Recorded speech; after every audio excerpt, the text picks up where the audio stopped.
Писменото известување од Министерството за внатрешни работи до обвинителството за гонење организиран криминал и корупција за 11 полициски службеници од СВР Велес, кои не постапувале по пријавите на жртвата Росица Коцева од Велес, се уште патува, иако овие две институции се оддалечени на околу 4,5 километри. Известувањето за кое покажувате интерес не е пристигнато во ОЈО-ГОК. За адвокатката Марта Гусар е несватливо како се уште пратките помеѓу институции како МВР, обвинителство, Центар за социјална работа се уште се праќаат како обични пратки преку македонски пошти.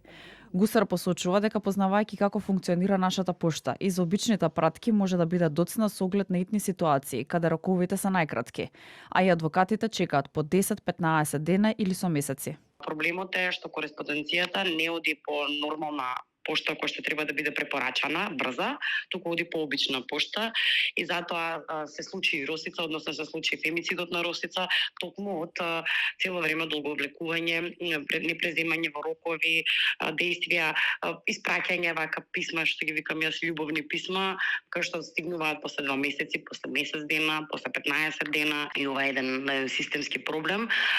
и нејасно ми е како може и Министерството за внатрешни работи и обвинителство и центарот се уште да работат со обични пратки по македонска пошта.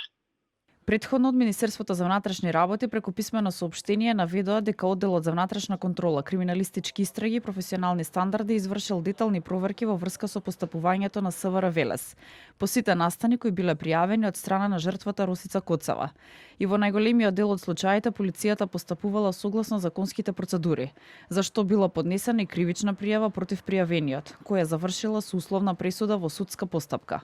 Внатрешната контрола утврдила дека во дел од претходните пријави на Коцева не било постапено целосно согласно законските обврски и процедурите.